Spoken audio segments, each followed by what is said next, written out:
Actually, we have talked a lot about the selection process and what kind of things can help the applicants to stand out during the selection process and be selected, actually. But what about it? How it is happening? How it looks like, the selection process for you as an organizer?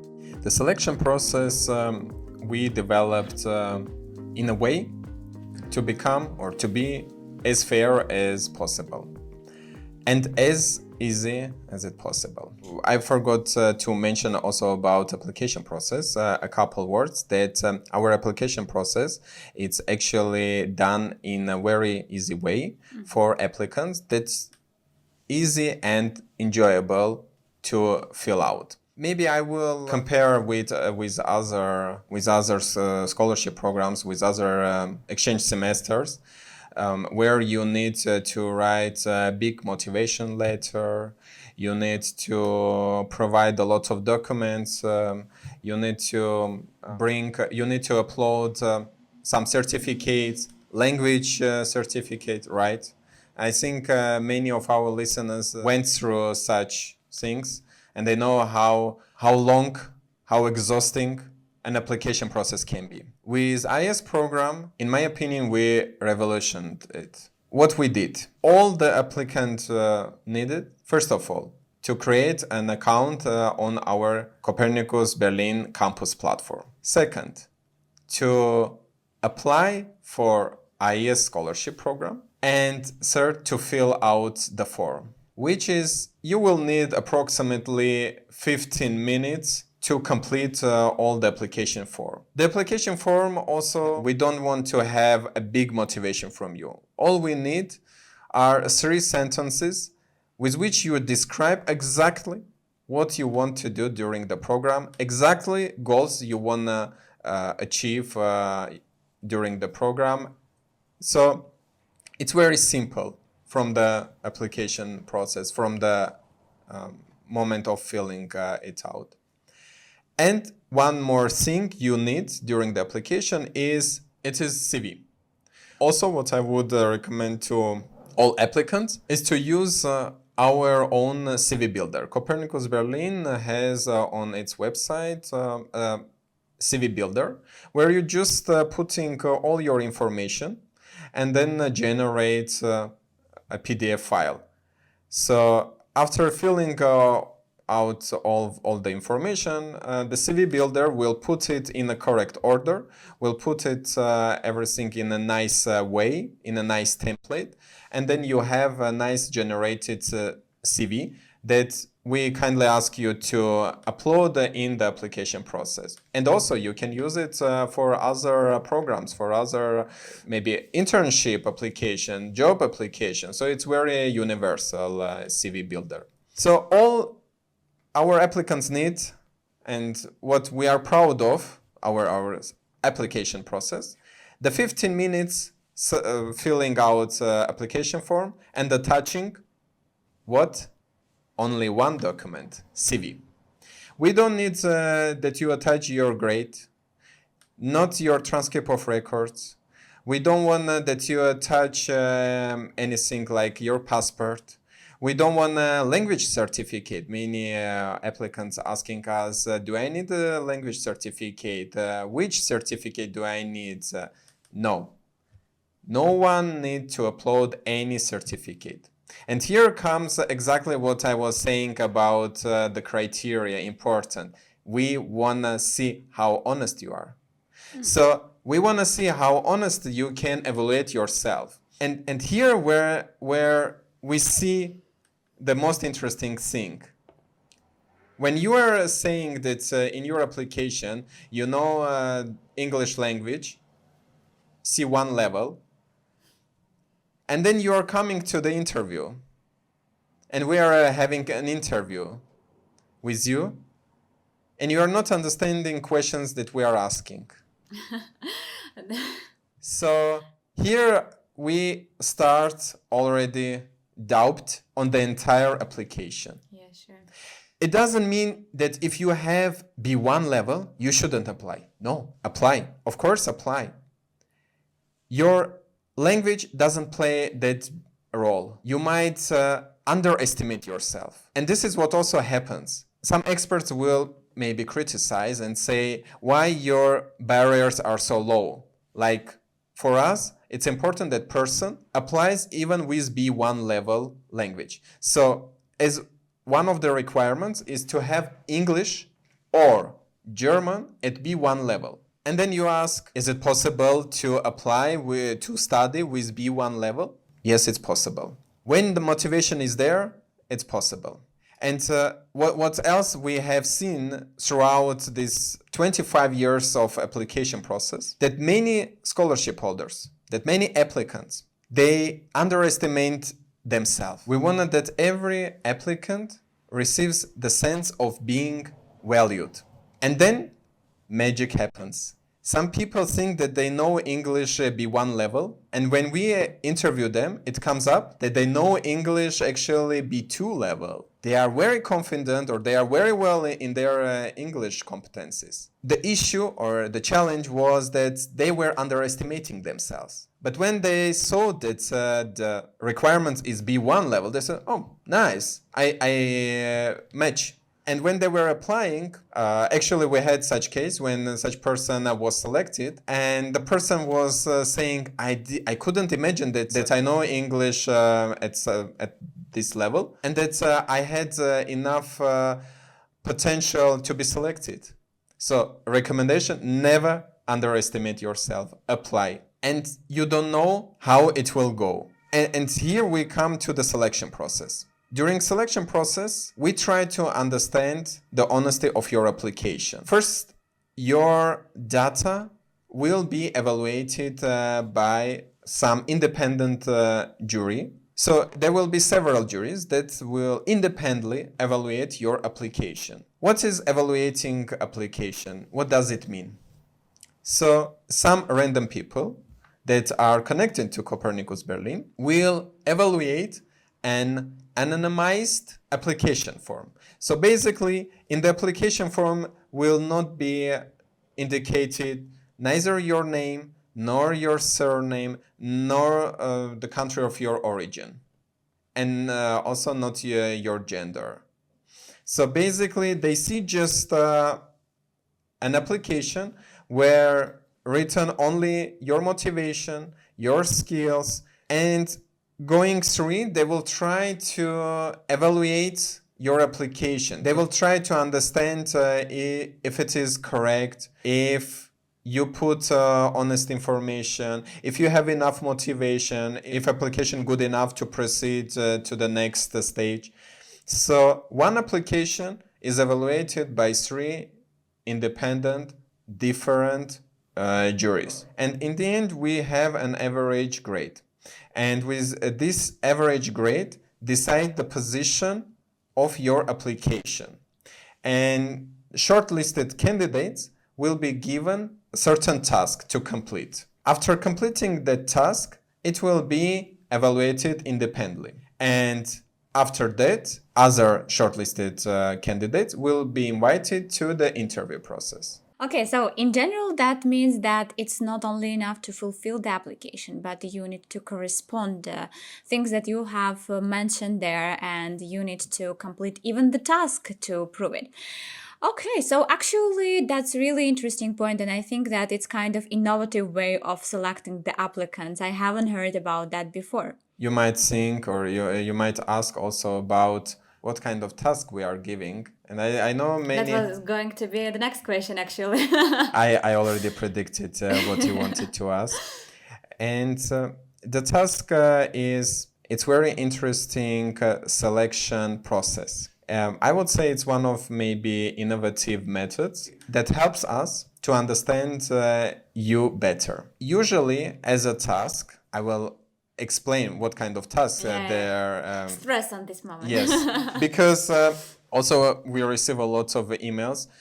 What kind of task will we receive, and why it's Everyone is interested. Yeah, and one of the question is also why it is via YouTube, because the task is actually about answering some questions through a short video that people should upload in YouTube channel. It can be a closed video that is available only for them, and they send us the link that we can see, or our jury members can see the person.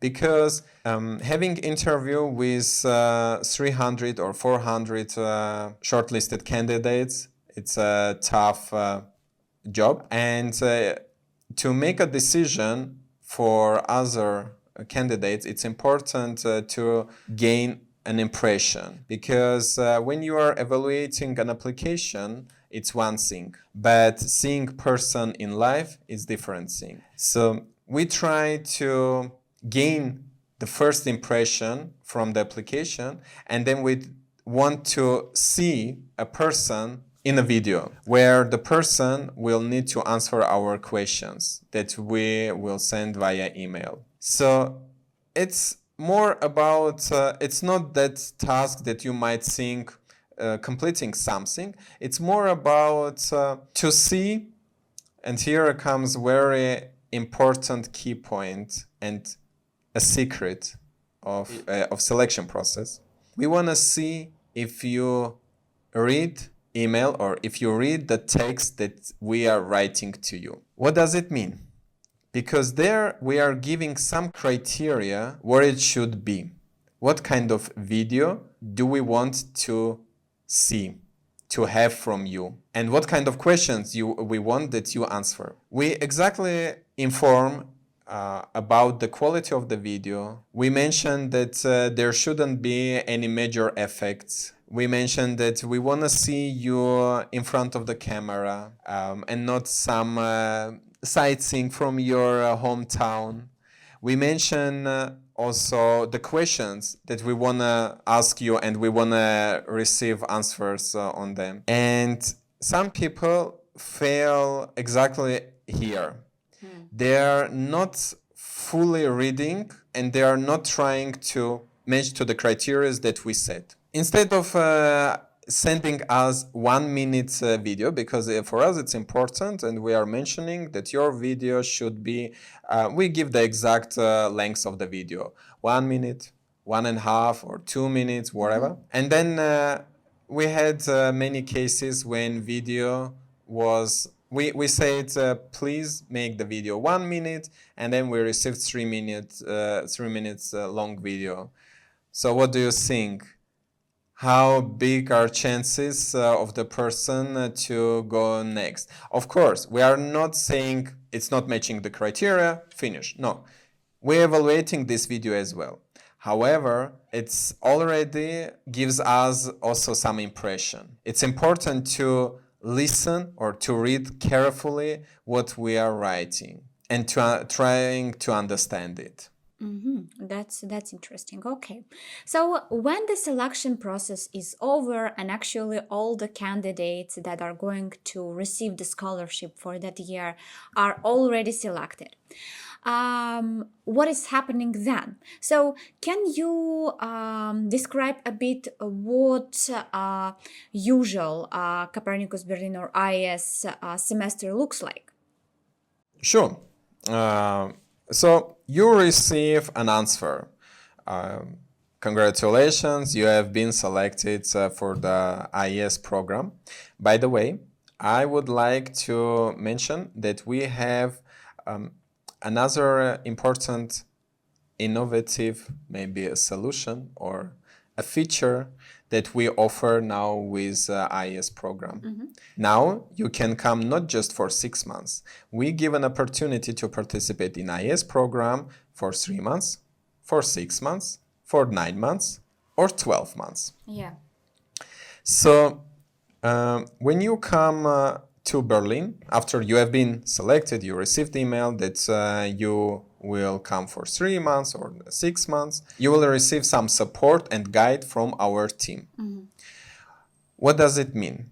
Before coming to Germany, of course, you need to receive a national visa because you will study in Germany, in Berlin. And you cannot come with Schengen visa. Unfortunately, yes. Yeah.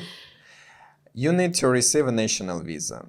A national visa is the biggest barrier that you need to overcome in the first stage. And here where the mentoring and guidance happens, because unfortunately I didn't see such mentoring or guidance in other scholarship programs. Of course, they're providing you a scholarship, or you're receiving the scholarship certificate, and that's all. We say no. We're gonna guide you from the beginning till the end of the program. And we support you to receive that national visa. We nominate you at the university. After being nominated, university in Germany, in Berlin, will issue you a letter of acceptance. And this letter of acceptance and other documents that you're gonna receive from us, like a certificate of scholarship, invitation, and other supportive documents, we gonna present you and explain you how to use it, what to apply, where to apply, where to write an email. So we're gonna give you a support in bureaucracy of receiving national visa. This is the first thing. It's pre-preparation. Beside the bureaucratic part, of course, there is also another important part, which is what you're gonna do during the program once you're coming to Berlin. And to fulfill your vision, your picture about the IES program, and to meet also your peers, other scholarship holders that you're gonna be together, we are doing several calls, video calls, where you will meet each other, you will learn each other, and you will help each other. So we are creating an IES, pre-IES community before arriving to Berlin. Basically, when you're coming to Berlin, you already know each other. And also during that calls, we are discussing your expectations. We are guiding you what you should expect from the IES program. We are giving you more details on different procedures and housing and rules and regulations that you're gonna see here being here in Berlin. So to sum up, the first thing before coming Berlin, here arriving in Berlin, we support in bureaucracy, and we support in having correct understanding what you will expect or see experience in Berlin. Yes, I remember actually that period of time when all of our team members have been already applying for a national visa, and we were helping each other in the mutual chat, like maybe exchanging some tips, what kind of things we need to take into account while applying for a visa. Because sometimes bureaucracy in different embassies in different countries can be different, and that really helps when you know a lot of things from your peers as well. So that's the thing that helped us a lot as well. What about semester? When the applicants arrived to Berlin, so everything has been completed with the visa, and they have successfully arrived to Berlin. So what is happening after that? Where they're living, where they're studying, what they're doing here?